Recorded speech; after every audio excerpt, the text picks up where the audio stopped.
mbokk yi maa ngi leen di gërëm bu baax di leen sant seen teewaay fii ci maison de la presse Babacar Touré dem si yàlla ñu ngi ñaan yàlla ñoom ñi jiitu yàlla teeru yërmande di leen gërëm bu baax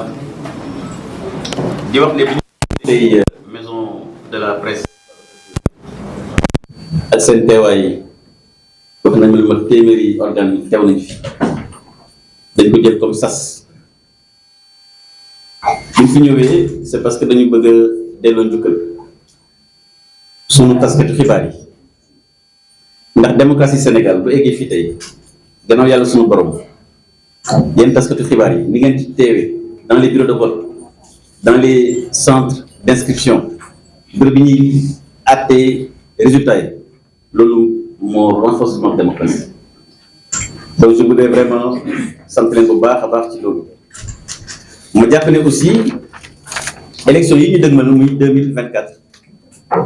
jàll dogale ak jàmm ni ngeen daan teewi démb rek ngeen di teewaat maanaam fexe ba lépp tegu ci yoon fexe ba lépp nekk élection transparente élection juste élection honnête acteur bu nekk nga mën a jouer ce rôle dans la démocratie.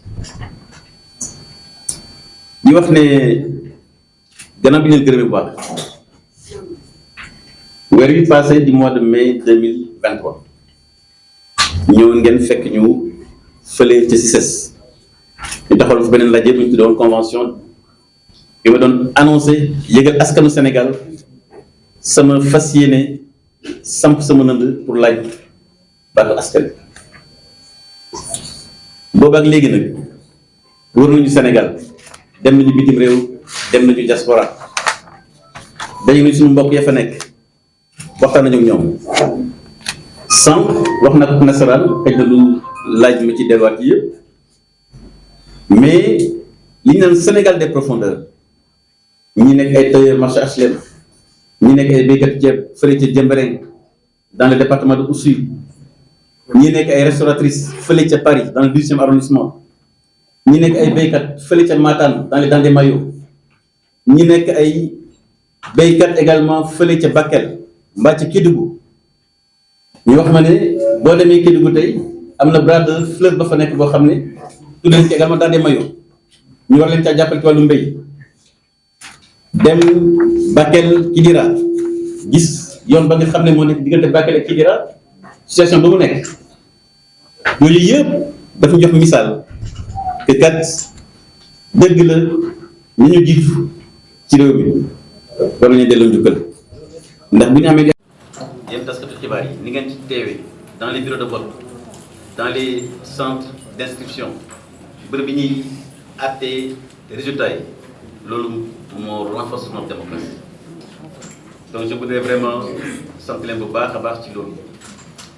ma jàpp ne aussi élection yi ñu dëgmal muy 2024 yàlla dogale ak jàmm ni ngeen daan teewee démb rek ngeen di teewaat maanaam fexe ba lépp tegu ci yoon fexe ba lépp nekk élection transparente élection juste élection honnête acteur bu nekk nga mën a jouer ce rôle dans la démocratie. di wax ne gannaaw bi ngeen gërëmee bu baax weer wi passé du mois de mai 2023 ñëwoon ngeen fekk ñu fële ci CICES ñu taxawal fa beneen ndaje bu ñu tuddoon convention bi ma doon annoncé yëgal askanu Sénégal sama fas yéene samp sama nënd pour laaj baatu askan boobu ak léegi nag wër nañu Sénégal dem nañu bitim réew dem nañu diaspora dañu ne suñu mbokk ya fa nekk waxtaan nañu ak ñoom sànq wax na ko nasaraan xëy na du laaj ma ci delluwaat ci yëpp mais li ñu naan Sénégal des profondeurs ñi nekk ay tailleur marché HLM ñi nekk ay béykat ceeb fële ca Diembéring dans le département de Oussouye ñi nekk ay restauratrices fële ca Paris dans le 10e arrondissement ñi nekk ay béykat fële ca Matam dans les Dandé-Mayo ñi nekk ay béykat également fële ca Bakel mbaa ca Kédougou ñu wax ma ne boo demee Kédougou tey am na bras de fleuve ba fa nekk boo xam ne tudd nañ ci également Dandé-Mayo ñu war leen caa jàppale ci wàllu mbéy dem Bakel Kidira gis yoon ba nga xam ne moo nekk diggante Bakel ak Kidira situation ba mu nekk yooyu yëpp daf ñu jox misaal que kat dëgg la nañu jiitu ci réew mi war nañu delloo njukkal ndax bu ñu amee école sénégalaise tey bu ñu mën a tàggat bu ñu mën toog fii di wax ak yéen ba ngeen mën toog tey nekk ay taskatu xibaar fekk nañ fi ay institutions yoo xam ne depuis 1960 ñu ngi fi fekk nañ fi démocratie boo xam ne moo ñu may tey ñu mën a yëkkati suñu kàddu di laaj réew mi mbaa di laaj ay gox goxaat ña ko def démb war nañu delloo njukkal ne leen gàcce leen gàllam loolu waral bi ñëwee tey ñu bëgg a xóotal ak yéen la nga xam ne moo sabab sunu candidature à l'élection présidentielle 2024 ndax dañu jàpp ne yàlla sunu borom fàttewul Sénégal ci wàllu alal ci wàllu am-am ndax réew moo xam ne am na wurus li ci mujjee feeñ mooy gaz ak pétrole waaye am na wurus am na fer am na nickel am na attapulgite am na bauxite am na marbre am na lithium mën naa lim fii ba suba yooyu yëpp dafa nekk xeetu alal yoo xam ne man maa ne mooy Sénégal wóolu 2024 alal yooyu yëpp Sénégal nañ ko fi toggee à partir d'une loi d'orientation boo xam ne dina wax ni képp kuy génn suuf ci alalu Sénégal di nga ko toggee Sénégal état mën na la accompagner wala investissement waaye di ko toggee Sénégal. barke démb Ndiaye la suivre information ñu ne ma waa Burkina Faso ñu ngi inauguré seen première raffinerie d'or daaw bu ngeen demee Gabon inauguré nañu seen raffinage d'or waaye lan moo waral Sénégal bu léegi mënagul am raffinage d'or lan ma ko waral te ku nekk xam na Sénégal ñun dañu bëgg wurus boo jëlee suñu bijoutier yi am nañu problème matière première ndax ñaar li ñu waroon am muy 100 kilos ñu waroon ko jëlee Kédougou mënuñu ko am parce que tout simplement taxe nga xam ne moom la ñuy tawat moom la état teg ci wurus dafa cher ndax tey ku jëlee or Kédougou bëgg ko jaay bijoutier bi nekk fii Dakar état def ci ak TVA moo tax ñu ne waa CAP 24 taxes yooyu yëpp dañ koy dindi pour que le bijoutier sénégalais mën a am accès à l'or dans des conditions faciles ndax Sénégal tey ci wàllu bijouterie am na métier yoo xam ne foo dem ci Afrique bu ñu ko soxlaa sénégalais la ñu wut si kon kooku war nañu koy jàpp ci wàllu investissement war nañu koy jàpp ci wàllu matière première loolu waral la transformation à travers une loi d'orientation ñu waxtaan ak ñi nga xam ne rek ñooy partenaire Sénégal ndax ku bëgg Sénégal dëggantaan doo seetaan suñu ay doom di lab ci biir géej ñun ñooñu togg alal bi ci Sénégal bu ay doom mën cee profité ku bëgg Sénégal dëggantaan doon di déedéet kon damay bañ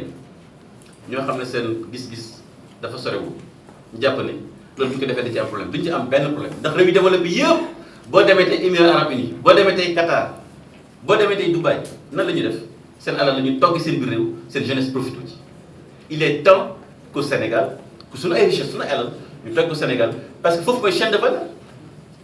damay joxe à chaque fois l'exemple de l'or au Sénégal xam naa yenn gars yi ñoom nañ ne waaw xam nga kii moom or kese lay wax parce que c'est un exemple très parlant boo jëlee tey les statistiques du commerce extérieur du Sénégal maanaam li ñuy jaay bitim réew ci Sénégal dañu naan wurus ak pêche maanaam li jëm ci wàllu napp ak géej mooy poste yi gën a rëy ci li Sénégal jaay bitim réew ñu ne ñaata la ñu ne wurus 200 milliards la ñu ne pêche 200 milliards mais boo xaymaa officiellement li ñu génn ci or c'est près de 20 tonnes chaque année te ku nekk xam na boo demee sa kër boo calculer 20 tonnes soxlu nga nekk mathématicien bu mag a mag déedéet 20 tonnes ku nekk xam ne c'est entre 600 milliards et 700 milliards différence bi fan la nekk c'est dans la transformation c'est dans le raffinage industriel loolu wala raffinage bi au-delà li muy indi sur les recettes fiscales pour l'État mais mooy indi également création d'emplois dans des secteurs yoo xam ne ba léegi Sénégal am en termes d'emploi parce que or xam ngeen bëri na métier vous avez les orfèvres vous avez les bijoutiers vous avez les ñi koy sculpter etc. Donc, tous ces métiers là pour les capter nous devons transformer justement l'or ici au Sénégal li ma wax ci or moom la wax également ci fer moom la wax également sur le marbre am na tey ñuy tabax ay bâtiments yu mag mais dañuy importer marbre alors que nous avons le marbre à Kédougou nous avons le lithium à Kédougou lii defar batterie seen batterie téléphone yi le lithium il est à Kédougou vous avez le bauxite également à Kédougou oui de manière ambitieuse parce que la jeunesse sénégalaise c'est une jeunesse ambitieuse Oui, avec cette jeunesse sénégalaise, nous allons transformer ces richesses pour le Sénégal et pour la création des centaines de milliers d'emplois, voire des millions d'emplois dont nous avons besoin. C'est bien simple. Vous faites 13 millions de jeunes, là, 13 millions de jeunes, nous sommes des fonctionnaires. Donc il faut le faire dans l'agriculture et dans l'industrie. Quelle est la pharmacie? Vous voyez, chaque année, nous avons importé entre 180 milliards et 200 milliards de produits pharmaceutiques. Ces produits, c'est des génériques, c'est des brevets, c'est dans le domaine public. Et vous savez, l'Université de Dakar, si vous avez au Maroc, les médecins qui sont au Maroc, l'Université de Dakar est formée. Si vous avez en Afrique, les grands médecins de Dakar sont formés. Ça veut dire sur le plan de la compétence. L'Université de Dakar a toutes les compétences. Il y a les professeurs agrégés de l'Université de Dakar, les étudiants brillants de l'Université de Dakar, tous autour d'une table, les 200 milliards que nous avons chaque année que nous importons, trouvez-nous une solution. Vous devez dans le domaine public. On vous accompagne, vous fabriquez la molécule au Sénégal pour le marché sénégalais et le marché de la sous-région. Est-ce que le Montenegro? Est-ce que Montenegro? Voilà l'ambition, voilà la différence, voilà la rupture que nous avons entre CAP 24 et les autres candidats. Oui, entre vous et les autres candidats, écoutez bien ce que j'ai dit. Sur les ruptures institutionnelles, sur les ruptures économiques, moi je ne suis pas dans la continuité de certaines choses parce que ça nous mènera au mur. Nous avons 13 millions de jeunes, dans 10 ans on aura 15 millions de jeunes. Il faut une création massive, c'est des millions d'emplois qu'il faut créer ici et maintenant. Et il y a une solution à part l'agriculture, l'élevage et l'industrie. C'est pourquoi le programme Bini posé, le programme Mohamed, de faire des réformes fortes. Et moi, j'ai confiance à la jeunesse sénégalaise. Parce que moi, je dis, tu as être prêt même là, mais si on fabrique des produits pour 200 milliards de médicaments, donc moi j'ai foi à la jeunesse sénégalaise. Et nous avons le rêve sénégalais, chers amis. Si on dit or, on fait des millionnaires sur l'or. Les jeunes à Kédougou, d'ailleurs, vous avez organisé dans le comptoir d'or, ils deviennent des millionnaires. Des budgets sénégalais deviennent des millionnaires. Le fer de Falémé, vous avez exploité avec le secteur privé national, nous ferons des millionnaires à partir du fer de Falémé. Le riz que nous importons, qui nous coûte à moins de 300 milliards par an, vous organisez entre Kolda, Sédhiou jusqu'au Walo, on fera des millionnaires à travers la production risicole. C'est comme ça qu'on crée le rêve sénégalais. Le rêve sénégalais, le rassemblement des Sénégalais est créé à travers l'action, et l'action économique. Parce que les jeunes Sénégalais, ils nous sommes en fin de compte. C'est l'éducation qui lui est procurée par la famille. C'est la compétence. L'école aussi c'est l'emploi. Et l'emploi à travers les richesses que nous avons dans notre pays. Lolo waral sank ci nasaral ma wax né 2024 dafa nek élection bo xamné élection tanef do élection folie tan na da ngay tan la nga xamné moy sa njëriñ. Et je m'adresse à la jeunesse sénégalaise. La jeunesse sénégalaise, votre rêve, notre rêve, aucun pays au monde développé faté à la jeune femme qui a été développée. Il y a des gens qui sont développés, à la vie, amuñu ko. Tay bo démé amna réew yo xamné fa ngeen jënd wurus, mba difa jënd fer, mba difa jënd argent, mais amuñu minerai. C'est pourquoi notre rêve pour le Sénégal, notre rêve pour notre jeunesse, c'est la transformation agro-industrielle de nos richesses qui fera du Sénégal des champions yo xamné ñoy dem dans les marchés sous-régionaux, ñoy dem dans les marchés internationaux. té lolu indi alal ci réew mi, lolu indi développement, té lolu indi li nga xamné wax nañ ko point muy l'immigration clandestine ñu mën ka limiter. Donc fi lay jémal sama cadre ci teunk di leen gërëm bu baax di leen déglu fekk am na ay cadre yu ngeen bëgg a laaj. Pardon, fatigue, évidence. Oui, nous sommes à l'aise sur le parrainage parfaitement. Nous sommes très à l'aise, c'est pourquoi j'ai tenu à remercier souvent nos compatriotes. Nous avons largement dépassé ce qui était exigé par la loi, mais surtout ce que nous avons exigé à nos camarades. Puisqu'en fait, les parrainages, c'est aussi l'occasion pour un parti politique de mettre en place son appareil politique. Nous le faisons en ayant confiance absolue souvent à nos compatriotes. Nous sommes allés voir physiquement chez eux. Nous avions demandé à chacun des responsables dans les 46 départements de mettre en place un comité dans les départements. Et ce comité devait décliner en comités communaux qui justement allaient rencontrer les communautés pour faire les parrainages. Et donc, nous rendons grâce à Dieu et nous remercions beaucoup donc, ces commentaires pour cela. Donc, il n'y a pas de souci par rapport à ça. Oui, moi, je ne veux pas verser dans, vous l'avez dit, la spirale des chiffres. Parce qu'en définitive, je pense qu'on doit retenir dans parrainage, c'est quoi? C'est que le peuple souverain valide une candidature. C'est pourquoi je trouve l'occasion pour dire que c'est le peuple souverain qui doit valider les candidatures. Personne ne s'amuse à jouer sur les parrainages.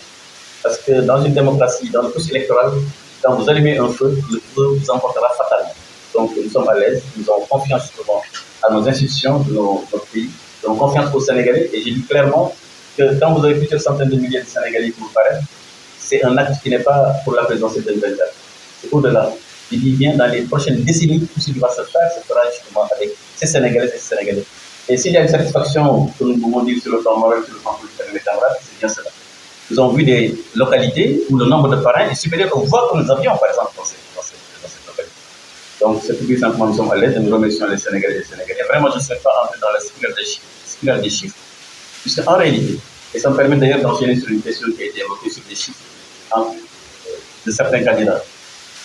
Vous savez, le parrainage dit c'est un parrainage citoyen et ne peut parrainer que les électeurs. Il est évident que si vous faites la somme de certains parrainages et que ça soit supérieur au fichier électoral, ça pose problème. Si vous avez dans une localité 1000 voix et que vous avez 5000 parrains, ça pose un problème de crédibilité même pour soi. Donc nous ne sommes pas dans ces spirales. Je pense qu'il faut savoir raison garder. Et ça va qu'une démocratie, c'est très sérieux. L'élection présidentielle, ce n'est pas un jeu, ce n'est pas une surenchère. C'est qu'il faut s'organiser justement pour que la voix du peuple soit une voix. Donc, voilà.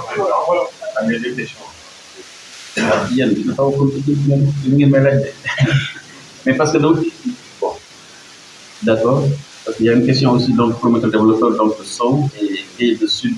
William n'est pas pour c'est de Sud, d'accord. Sur la Sénat, voilà, li ma bëgg wax ci wàllu parrainage mooy xam nga parrainage li ko waxee mooy kii parrainé mooy kii wat kii parrainé mooy kii wat te parrainage li ñu ci jublu mooy askanu Sénégal jàpp ne Aliou Sarr mi kat ci candidat wóolu naa ko pour programme bi muy proposé mu samp na pour ñu déglu acte bi nag le 25 février loolu solo si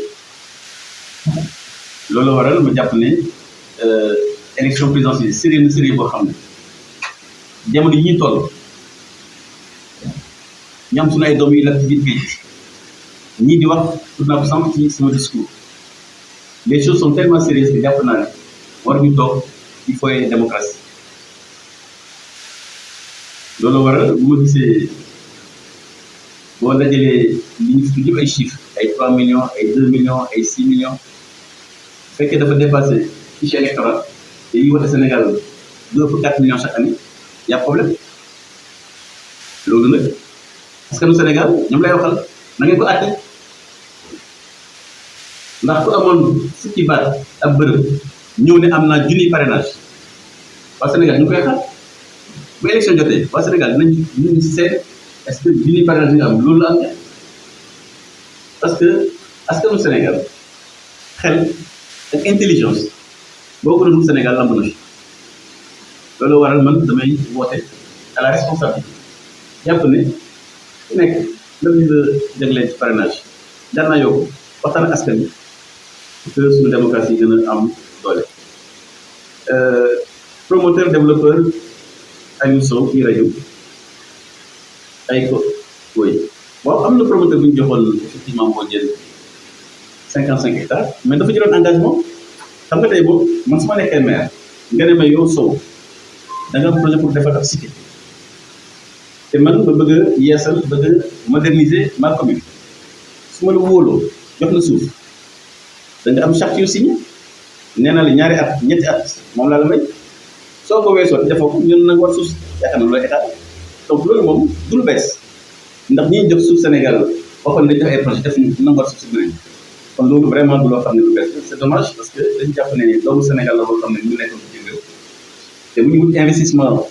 direct étranger dañu war a beral loxo doomu Sénégal yi nekk bitim réew wane seen ay preuves loolu la ñu jubluwoon moo tax jamono jooju wax dëgg yàlla ministère bi ak gouvernement bi yëpp àndoon jàpp ci projet boobu c'est dommage que réaliser ko dans les délais su ma nekkoon président de la République nan lay def waaw xanaa rek gën a ñoŋal renforcer les conditions d'accessibilité au foncier. C'est vrai que peut-être daañu wut des conditions financières palpables maanaam ne ab banque defal certification comme qui am na xaalis bi ñu annoncé mais lu war nañ ko ca mën a boole jàpp naa ne prochain dossier yu mel noonu état ou bien les collectivités locales war nañu mën a boole ci engagement yi est-ce que kii am na alal boo xam ne denc na ko ci ab banque boo xam ne dina mën a def émission de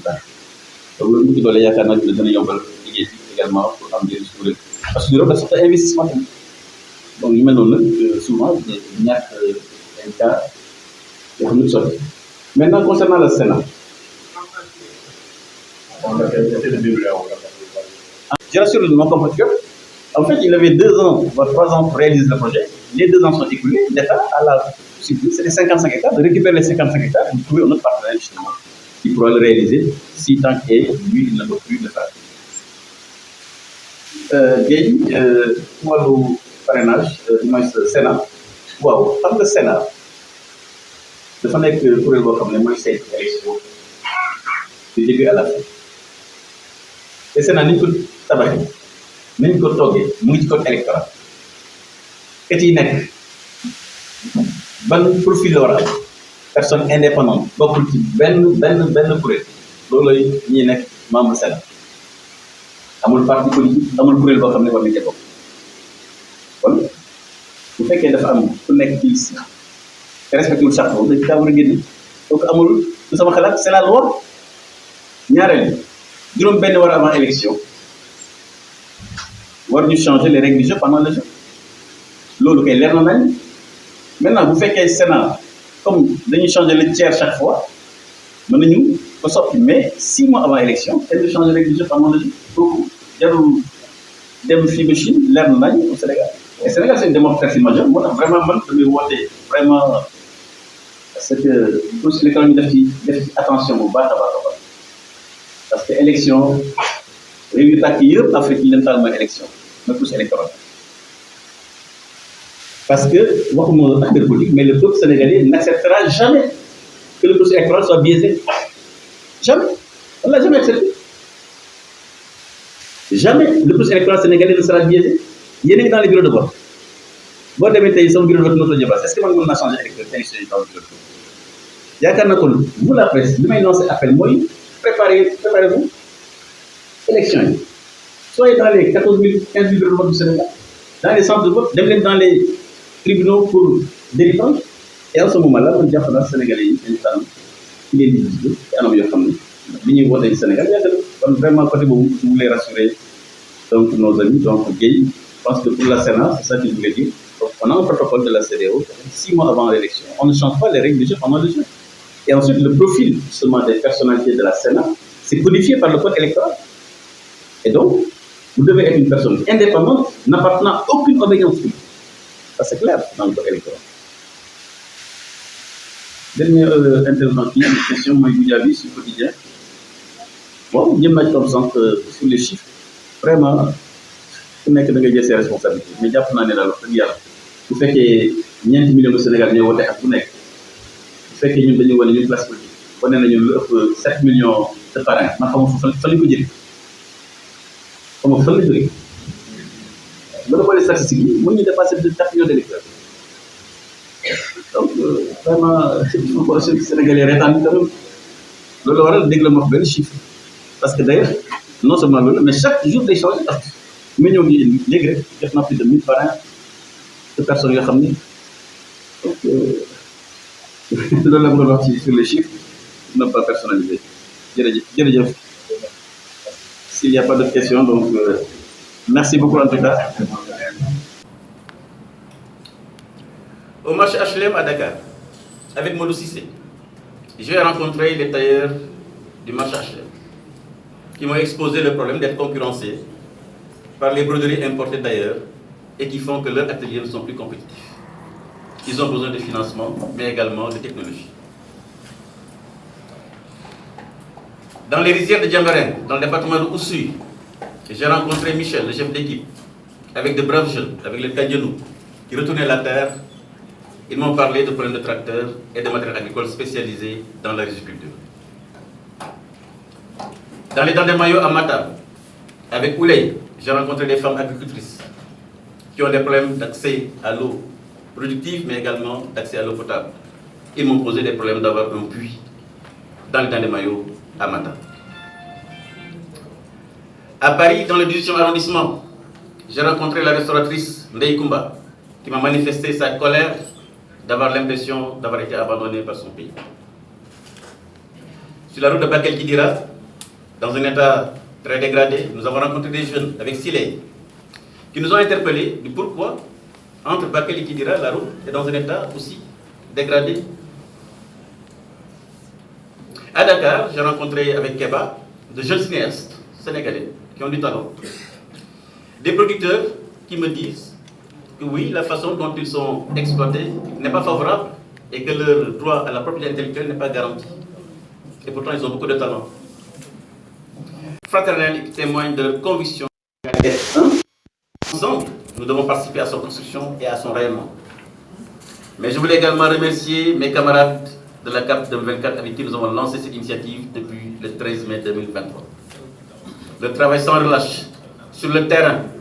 à la base, je voulais leur exprimer ma gratitude et ma reconnaissance. Mais je voulais remercier les centaines de milliers de Sénégalais dans toutes les 14 régions, dans les 46 départements et dans la diaspora, dans plus de 30 pays, qui nous ont fait l'honneur de parrainer le candidat Alioune Sarr pour cette élection présidentielle. Je pense que s'il y a un indicateur qui nous a fortement motivés, c'est bien l'indication de ces parrainages citoyens par nos compatriotes. Je leur dis merci beaucoup, chers compatriotes. Vous avez posé un acte politique majeur pour le présent et pour la postérité. Et cet acte qui dépasse désormais la personne de votre candidat Alioune Sarr, votre engagement politique et citoyen marquera notre pays pour les prochaines décennies grâce à notre appareil politique, riche de milliers de nos compatriotes, mais également veillera également engagé pour veiller sur la préservation de notre démocratie, la consolidation de notre état de droit, gage de la solidité et de la crédibilité de nos institutions. Donc merci à toutes et à tous. Je voudrais donc dire simplement merci encore à la Maison de la Presse, merci à la presse pour avoir été présent massivement. Je reste donc à votre disposition. Vive la coalition CAP 2024. Diobass TV, xibaar yu wér te wóor. Di leen abonné ci Diobass TV, xibaar yu wér te wóor.